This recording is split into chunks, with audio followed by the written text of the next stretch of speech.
Today we will start question number 5 of exercise 4.3.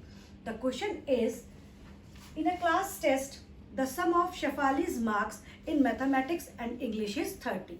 Shefali के English और mathematics में जो मार्क्स आए हैं उसका सम 30 है.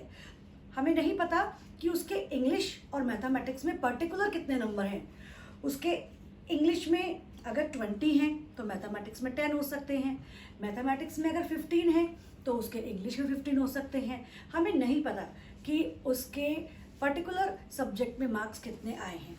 तो सबसे पहले हम यही निकालना सीखेंगे कि अगर ये कंडीशन दे रखी हो कि 2 मार्क्स का सम दे रखा हो तो हम उन्हें अलग अलग कैसे सपोज करते हैं.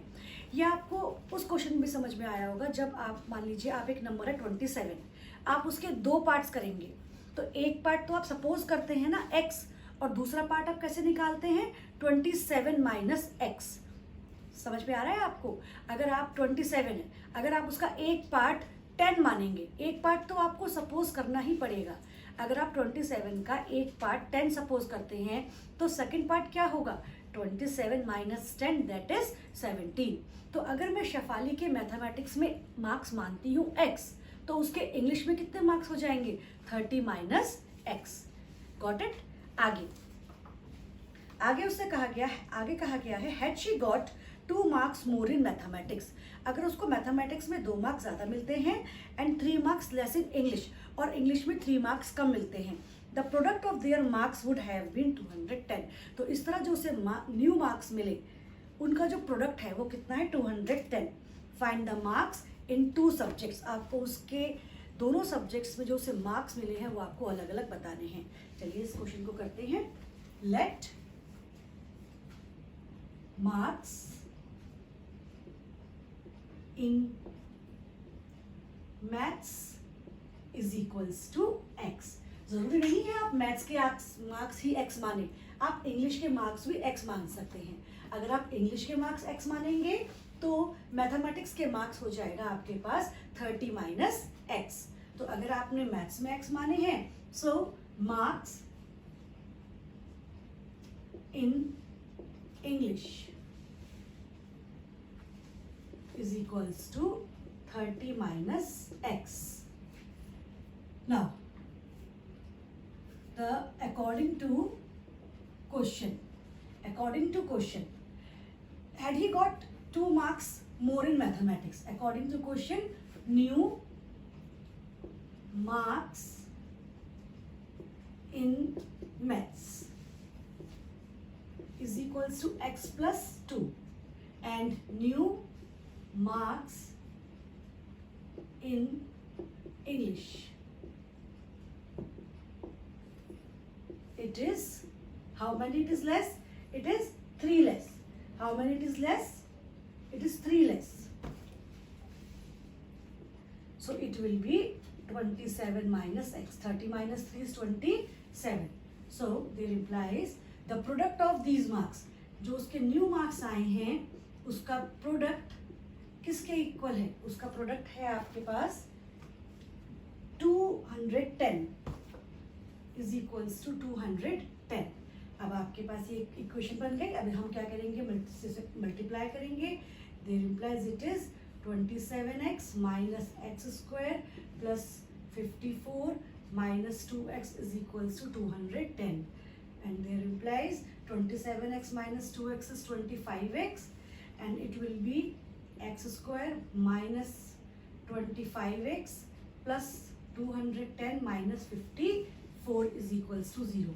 मैंने क्या किया है कि सारे टर्म्स को x स्क्वायर को पॉजिटिव बनाने के लिए मैं अपने सारे टर्म्स को राइट हैंड साइड में ले गई.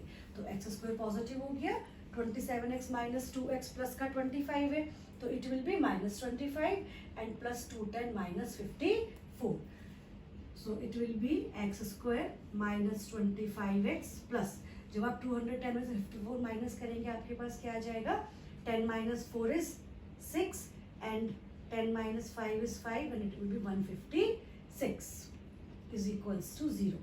अब आपके पास एक क्वाड्रेटिक इक्वेशन आ गई. आप इस क्वाड्रेटिक इक्वेशन को किसी भी मेथड से सॉल्व कर सकते हैं, स्प्लिटिंग द मिडिल टर्म से, क्वाड्रेटिक फार्मूला से, और या फिर आप इसको कंप्लीटिंग द स्क्वायर से भी कर सकते हैं। सो हम इसे स्प्लिटिंग द मिडिल टर्म से करते हैं। स्प्लिटिंग द मिडिल टर्म से करने के लिए आपको जो कांस्टेंट टर्म होती है उसके प्राइम फैक्टर्स करने होते हैं। सो 156 के प्राइम फैक्टर्स कीजिए। 2 7 जा 14, 2 8 जा 16, 2 3 जा 6, 2 9 जा 18, 3 1 जा 3, 3 3 जा 9 एंड 13 1 जा 13। तो अब आप इनको इस तरह से अरेंज कीजिए कि आपके पास क्या आ जाए, 25। तो देखिए 2 2 जा 4, 3 जा 12, और जब आप 12 को 13 के साथ प्लस करेंगे तो आपके पास क्या आ जाएगा, 25। So we can write x square minus 13x minus 12x plus 156 is equals to 0। ये कौन सा मेथड है, by splitting the middle term. So there implies आप इसमें से कॉमन पेयर ले लीजिए, it will be x minus 13 minus 12 x minus 13 is equals to 0।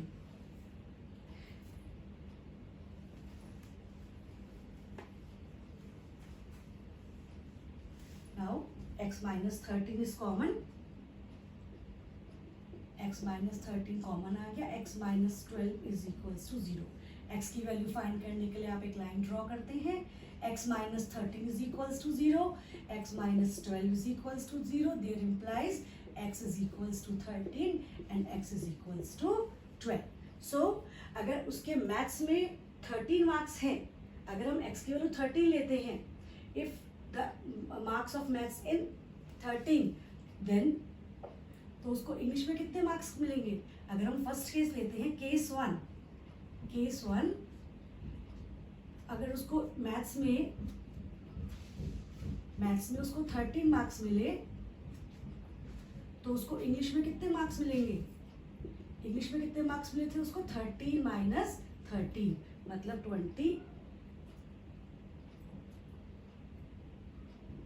17।